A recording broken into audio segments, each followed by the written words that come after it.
Story with Munendra के सभी श्रोताओं का मैं दिल से स्वागत करता हूँ। साथियों, घर में एक बड़े शुभ कार्य के चलते मैं काफ़ी दिन आपसे दूर रहा, इसका मुझे अफसोस है। पर एक वो कहावत है ना, देर आए दुरुस्त आए। आज आपके सामने पेश कर रहा हूँ एक ऐसी लव स्टोरी जिसमें बचपन की अटखेलियाँ भी हैं, जवानी का अल्हड़पन भी, टूटे दिलों की दास्तान भी और एक साफ सुथरे प्यार को उसकी मंजिल मिलने की सच्चाई भी। तो लीजिए पेश कर रहा हूँ एक अनोखी लव स्टोरी, अधिकार। मगर दोस्तों, अपने चैनल स्टोरी विद मुनेंद्र को आपका प्यार थोड़ा कम मिल रहा है। आपसे गुजारिश है कि चैनल को सब्सक्राइब ज़रूर कर दें और कहानी को लाइक शेयर करना बिल्कुल ना भूलें। आपका धन्यवाद। बचपन की खुराफात और जवानी का अकेलापन दोनों ही बड़ी सताती हैं। मैं प्राइमरी स्कूल में पढ़ता था। 5वीं कक्षा में मात्र 13 बच्चे थे। 4 लड़कियों में पुष्पा बहुत ही समझदार, शांत और सीधी सी लड़की थी। मैं उससे कभी मजाक नहीं करता था, मन नहीं होता था उसको सताने का। वो भी मुझे को अपनी छोटी बड़ी परेशानियां बताने लगती थी। एक दिन उसने मुझसे कहा, केशव, आज मेरी दादी बहुत बीमार है, दवाई भी नहीं आई, तो अपने घर से कुछ पैसे ला दे, दादी की दवाई आ जाएगी। ठीक है, छुट्टी के बाद तू मेरे घर चलना, माँ से कहूँगा तो वो तुझे पैसे दे देंगी। नहीं नहीं, मैं तेरे घर नहीं जा सकती। क्यों? घर जाने में क्या परेशानी है? वो मुझे देर हो जाएगी, दादी को और चिंता हो जाएगी। तो ठीक है, तू चली जाना, मैं पैसे लेकर तेरे घर पहुंच जाऊंगा, ठीक है ना? हाँ ठीक है। मैंने ऐसे ही किया। 20 रुपये लेकर मैं पुष्पा के घर दे आया और दादी के लिए कुछ दवाई भी माँ ने दिलवा दी थी। क्यों रे, इतना टाइम का लगा दिया तूने? तू सच में पुष्पा की दादी को ही पैसे देकर आया है या सर्कस देख आया? नहीं माँ, तेरी कसम, मैं सच में पुष्पा के घर ही गया था। कल स्कूल में आकर पूछती हूँ पुष्पा से, कहकर माँ अपने काम में लग गई थी। माँ का मुझ पर शक करना जायज़ था, क्योंकि मैं ऐसा ही था। कई बार झूठ बोलकर मैं माँ को ठग चुका था। चल अब खाना खा ले, स्कूल से आते ही चला गया था। नहीं माँ, मैंने खाना खा लिया। पुष्पा ने मुझे खिचड़ी खिला दी थी। खिचड़ी? पर खिचड़ी तो तू खाता नहीं। नहीं माँ, दादी ने बहुत स्वाद खिचड़ी बनाई थी। अच्छा चल, ये भी पूछ लूँगी पुष्पा से। अब डब्बा ले जा और दूध ले आ। ठीक है माँ। और सुन, दूध वाले से कहना घर आकर अपने पैसे ले जाएगा, मुझे टाइम नहीं है वहाँ जाने का। माँ मैं जा तो रहा हूँ, पैसे भी मैं दे दूँगा। नहीं नहीं, वो खुद आकर ले जाएगा। ठीक है माँ। मुझे अफसोस हो रहा था कि माँ ने पुष्पा को पैसे देने के लिए मुझ पर कैसे भरोसा कर लिया था। शायद सच बोलने वाला निडर होकर रहता है। उस वक्त की मेरी सच्चाई को माँ ने पढ़ लिया था, जो एक बार में ही मुझे 20 रुपये का नोट देकर और ये कहा कि जा पुष्पा की दादी को दे आ। आज उन बातों को बीते 10 साल हो गए। जब याद आती है तो जैसे कल ही की बात हो लगता है। केशव बेटा, हफ्ते में एक दिन आता है तो घर, उस पर भी इन किताबों में उलझा रहता है। इतवार को तो आराम कर लिया कर बेटा। अरे माँ, जब तक ग्रेजुएशन नहीं हो जाती और कोई अच्छी नौकरी नहीं मिल जाती, भला तब तक क्या आराम। पर बेटा दिन में काम करता है और रात को पढ़ता है। बहुत रात हो गई है, चल अब सो जा, फिर सवेरे तुझे जाना भी तो है ना। हाँ माँ, बस थोड़ी देर और। ठीक है, दूध पीकर सो जाना, मैं भी लेट जाती हूँ। हाँ माँ, तुम सो जाओ। आज माँ को मुझ पर बड़ा भरोसा है, मेरा बड़ा ख्याल रखती है। मैं छोटा सा था जब पिताजी का स्वर्गवास हो गया था। उन दिनों हम बहुत परेशान रहे। मेरी पढ़ाई का भी नुकसान हुआ। 1 साल खराब हो गया था। कैसे कैसे करके माँ ने पाला था हमें, हम ही जानते हैं। अब सोचता हूँ, जिनके माँ नहीं होती वो बेचारे कैसे पलते होंगे। और पुष्पा की तो बस एक दादी ही थी, वो भी चल बसी, बेचारी एकदम अकेली रह गई। हाँ, काफ़ी दिन हो गए, उससे मिला भी नहीं। कल जाते वक्त मिलता हूँ। इसी ख्याल के साथ मैं सो गया था। कौन है? कौन है? आती हूँ। कौन? पुष्पा, मैं केशव। केशव, तू? बड़े दिनों बाद चक्कर लगा। हाँ, कल घर भी देर से आना हुआ था, बस सोचा कि जाते वक्त ही तुझसे मिल लूँगा। चल ठीक किया। आंटी कैसी है? माँ ठीक है। तू सुना, तेरा वो बच्चों का ट्यूशन कैसा चल रहा है? ठीक है, मैं अकेली जान गुजारा तो हो ही जाता है। और गांव से चाचा के यहाँ से कोई आता है या नहीं? वो क्यों आने लगे केशव? उनके दिमाग में बस यही है कि खामखा आने जाने से तो मैं उनके गले पड़ जाऊंगी। समाज के लिहाज से मेरी शादी करनी पड़ेगी, इसी खर्चे से डरते हैं। क्या? अरे शादी तो करनी ही है। नहीं केशव, वो लोग एक पैसा लगाने वाले नहीं हैं। कोई बात नहीं, सब ठीक हो जाएगा, तू चिंता मत कर। और हाँ, अगर तुझे बुरा ना लगे तो कभी कभी माँ के पास भी चली जाया कर, माँ भी तो अकेली है। हाँ केशव, कई दिनों से सोच रही थी आंटी के पास जाने की। ठीक है, कल जाती हूँ। अच्छा, अब मैं चलता हूँ। ले, ये रख ले। ये क्या है? अरे कुछ नहीं, रख। नहीं केशव, ऐसे अच्छा नहीं लगता। इतने पैसे भला मैं क्या करूँगी? अरे इतने कहाँ हैं, 100 रुपये ही तो हैं, रख। केशव, तू जब भी आता है मुझे कुछ ना कुछ देकर जाता है, वहाँ तेरा भी तो खर्चा है। पुष्पा, वो सब मैं मैनेज कर लेता हूँ, मेरी चिंता मत कर। अच्छा, बहुत देर हो गई है, अब मैं चलता हूँ। ठीक है, अपना ध्यान रखना केशव। ठीक है। आज पहली बार जब मैं गली से मुड़ा तो अचानक ही मैंने देखा पुष्पा अभी भी दरवाजे पर खड़ी थी। उसने हल्का हाथ हिलाकर चौखट को पकड़ लिया था। जवाब में मैंने भी हाथ हवा में लहराया था। मैं चल तो रहा था, मगर लगता था कि खुद को जबरदस्ती धकेल रहा हूँ। मेरे कदम छोटे और सुस्त पड़ गए थे। अब पाँव में पहले जैसी गति नहीं रही थी। मेरे दिल के किसी कोने में पुष्पा के प्रति आकर्षण जन्म ले चुका था। शहर पहुंचने पर मेरे ध्यान में बस शनिवार की शाम का ही इंतजार था। नमस्ते आंटी। पुष्पा, आजा बेटी, तू तो बहुत दिनों बाद आई है। कल केशव आया था, तेरे पास होकर गया है क्या? हाँ आंटी जी, कल वो मुझसे मिल कर गया, चाय भी नहीं पी और ऐसे ही चला गया। अरे बेटा, चाय तो वो यहीं से पी कर गया था। और सुना, आज कैसे तुझे हमारी याद आ गई? आंटी जी क्या बताऊँ, कुछ परेशानी में चल रही हूँ। कैसी परेशानी? आंटी जी, आप तो जानती हैं मेरे ख़ानदान में चाचा मेरा साथ नहीं दे रहे हैं। मेरी नौकरी भी नहीं लगी, भविष्य में मेरा क्या होगा?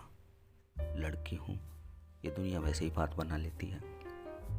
तू चिंता मत कर, इतवार में जब केशव आएगा तो बात करेंगे, तेरी कहीं ना कहीं नौकरी का इंतज़ाम हो जाएगा। आंटी, मैं नौकरी की बात नहीं कर रही हूँ। अरे हाँ, सब समझ रही हूँ। बेटी जब जवान हो जाती है तो सबसे पहले माँ ही उसके बारे में जानती है। आंटी, अब तो सच में जीनियस हो। अब चल, दोनों मिलकर खाना बनाते हैं। पुष्पा, तुझे कैसा लड़का पसंद है? आंटी, शादी करने के लिए खर्चा भी तो चाहिए, वो कहाँ से आएगा? अरे वो भी आ जाएगा, तू बता। मैं क्या बताऊँ, आप और केशव सोचोगे जो वही ठीक होगा। अब तो तुम ही मेरे अपने हो। हाँ बेटी, तुझे अपना मान कर ही तो मैं ये सब पूछ रही हूँ। अब मैं क्या बताऊँ, जो आपको ठीक लगे। हाँ तो आने दे केशव को, वही कुछ रास्ता निकालेगा। उधर केशव एक एक दिन एक एक साल जैसा गुजार रहा था। शनिवार आया और आज वो ठीक 4 बजे अपनी कंपनी से निकला तो सीधा पहले पुष्पा के घर पहुंचा। वहां ताला लगा देख वो दुखी हो गया था। कहाँ गई होगी? कहीं माँ के पास तो नहीं गई? हो सकता है, घर चलता हूँ। माँ, दरवाज़ा खोलो। हाँ खोलती हूँ, आजा बेटा, मैं तेरा इंतज़ार कर रही थी। तू हाथ मुँह धो, मैं तेरे लिए चाय बनाती हूँ। ठीक है माँ, पुष्पा आई थी क्या? अरे हाँ, वो तो रोज़ ही आती है, बाज़ार गई है तेरे लिए जलेबी लाने। आती होगी। क्या जलेबी? इतने सालों बाद? आज क्या शुभ कार्य है? अरे कुछ नहीं, मैंने पुष्पा को बताया था कि तेरे को जलेबी बहुत पसंद है, बस चली गई लेने। ले आ गई। केशव आ गया आंटी?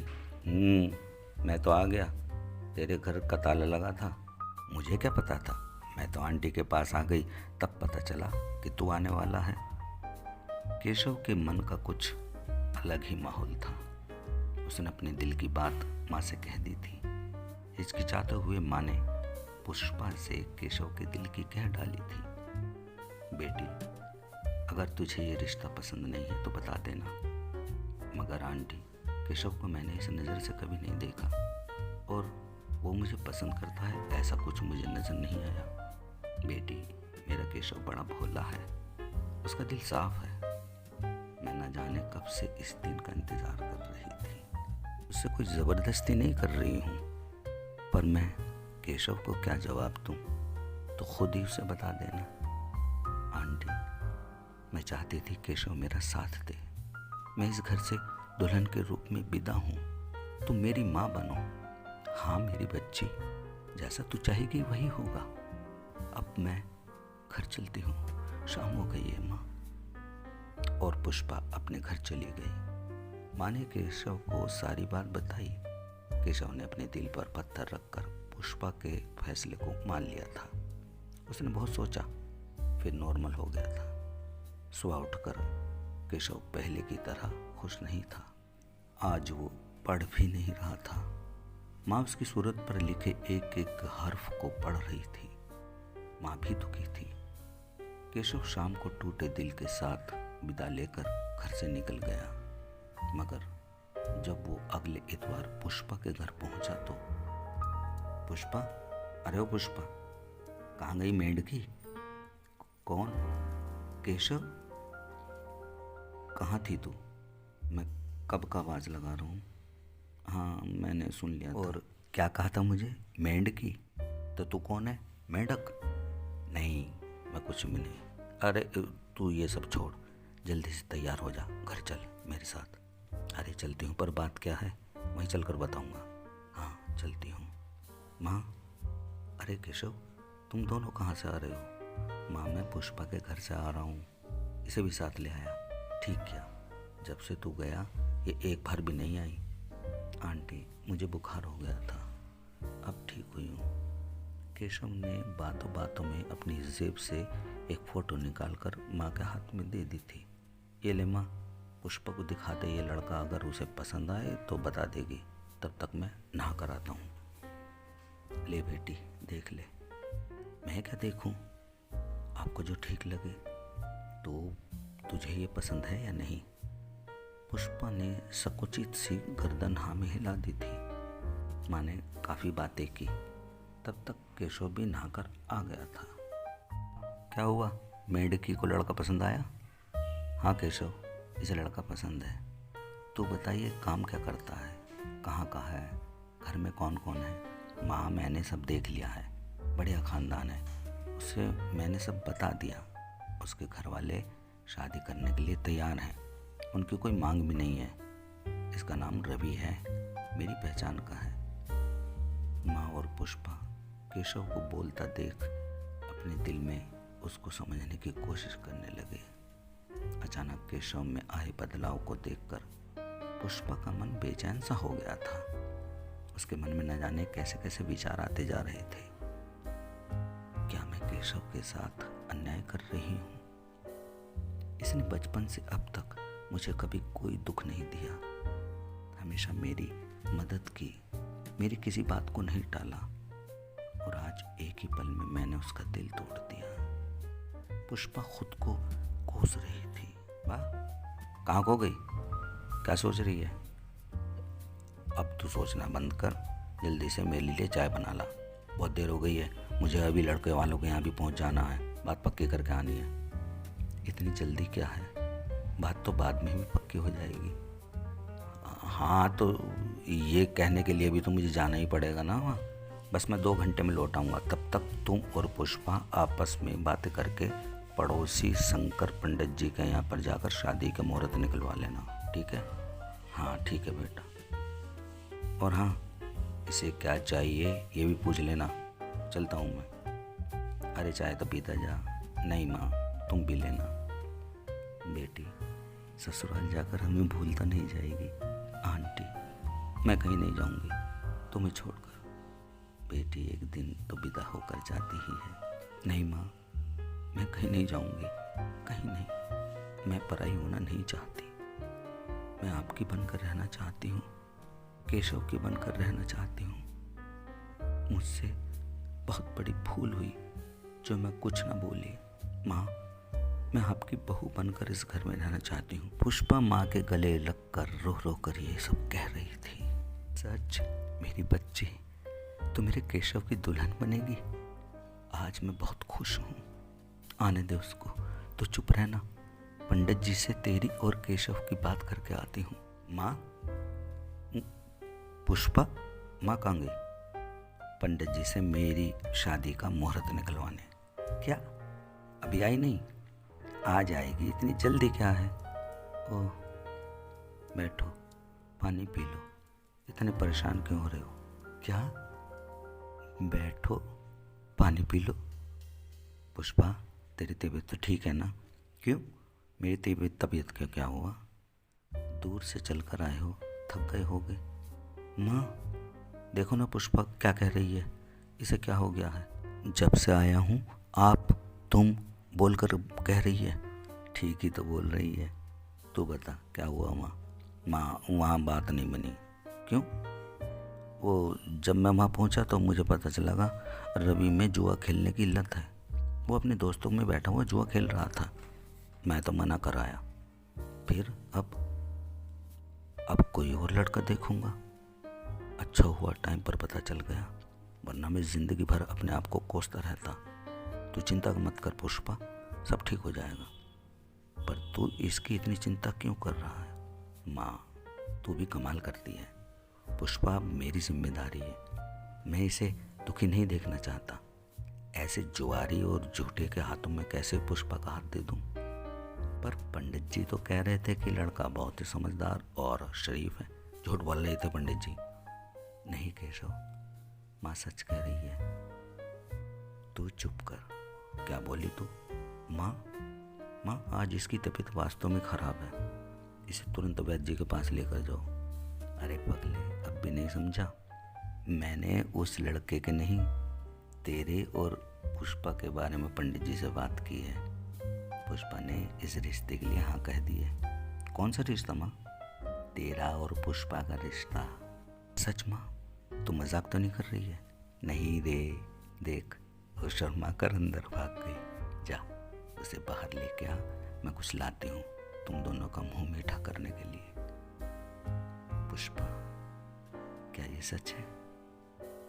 केशव, जिस दिन दादी गई थी उसी दिन से मैंने तुम्हें अपना मान लिया था, और दादी की भी यही इच्छा थी। मैं बचपन से तुम्हारे साथ खेलकर बड़ी हुई हूँ। मेरे दुख सुख के सारी देखभाल तुमने की, अपनी खुशी भी कुर्बान कर दी मेरे लिए। भला इतने अच्छे दोस्त को मैं कैसे भूल जाऊं? केशव, तुम्हारा मुझ पर पूरा अधिकार है। पुष्पा, तुम बड़ी वो हो। क्या बोले? तुमने मुझे तुम कहा? अब तो तुम्हें भी वैद्य जी के पास जाना पड़ेगा। और इस तरह पुष्पा केशव की हो गई सदा सदा के लिए। दोस्तों, कहानी अगर ज़रा भी अच्छी लगी हो तो प्लीज़ चैनल को सब्सक्राइब ज़रूर करें।